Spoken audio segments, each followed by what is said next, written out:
there were no FDA-approved injections available for service members. And so there's a statutory law that comes along with that, in the fact that service members must be given the option to accept or refuse. So I was communicating that up my chain of command, and then largely for the unvaccinated service members, we'll call them, they began to weaponize the testing protocols against the service members who had religious convictions, such as myself. So basically what they did was, all the service members who were quote unquote unvaccinated, in order to obtain access to their place of duty, they would have to participate with the emergency use authorized testing kits to show a negative result before they could go perform their duties. Highly discriminatory and highly unlawful, given the fact that even the testing kits weren't FDA approved, and by federal statute, a service member, again, must be given the option to accept or refuse those products. So since you refused the vaccine and you didn't get the testing, I guess, right? Right. So what happened? So then I was communicating this protected communication up my chain of command.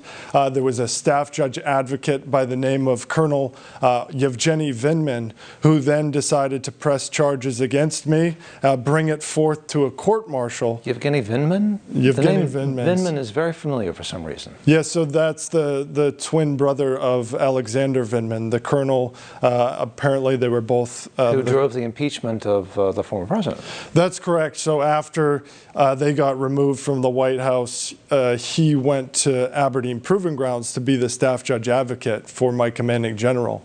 So he was the one that recommended to the commanding general to bring me to a court-martial for, after communicating these protected communications through the chain of command, to perform a redress with my commanding general. Instead, they brought me to a court-martial and convicted me, but the judge ended up giving me no punishment.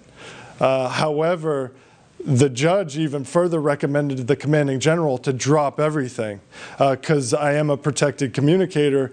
Unfortunately, the commanding general decided to use the conviction as means for elimination of my service after 17 years of active duty.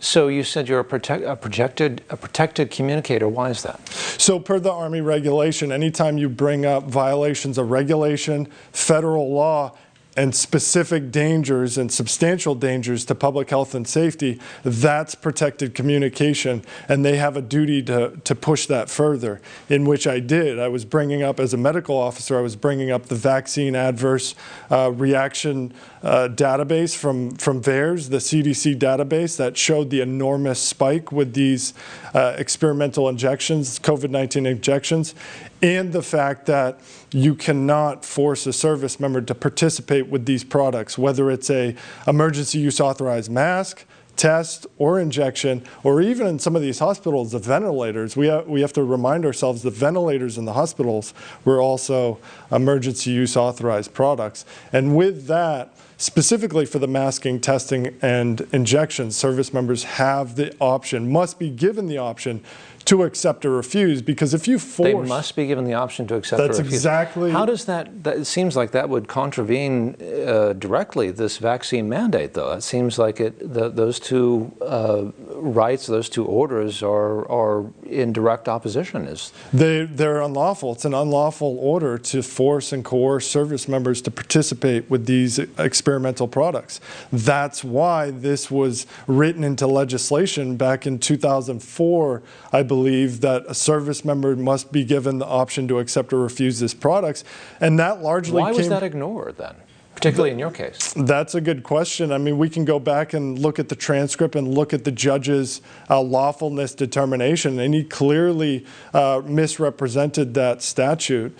Tell me more about this provision, this part of the military code, which would have allowed service members to refuse the vaccine, which apparently was ignored. Tell me. So it's federal statute, United States Code 10-1107 Alpha, which specifically says a service member must be given the option to accept or refuse, because these are experimental emergency use authorized products. They must be given the option to accept or refuse. However, we had had an individual within the Defense Department, her name was Terry Adderam, who published a highly illegal memo, in my opinion, that stated that... Where does she work in the Defense Department? She was the...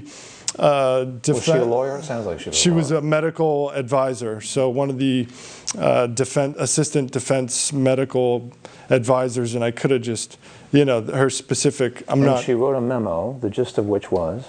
That the FDA approved and licensed product was interchangeable with the emergency use authorized product, which is wholly inaccurate. You can't have an FDA approved and licensed product interchangeable with an emergency use authorized product. And furthermore, the FDA own information said that those products were legally distinct. So this memo apparently subverted the provision you're talking about somehow, is that? Yes, that's correct, because a lot of service members, when they brought the communication up to their chain of command that the local military treatment facility did not have the FDA approved and licensed product, a lot of the commanders threw that memo in their face and said, no, right here, look, it's interchangeable.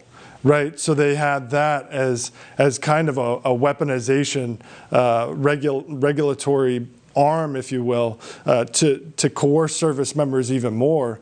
And so whether it was at the local clinics that were giving out the shots or the commanders in general. But another important point to make is commanders, specifically in the Army under FRAGO 5, which is a fragmentary order. FRAGO 5. FRAGO 5 in the Army specifically said commanders must ensure that the local military treatment facility has the FDA approved and licensed product, in which they did not because they didn't exist.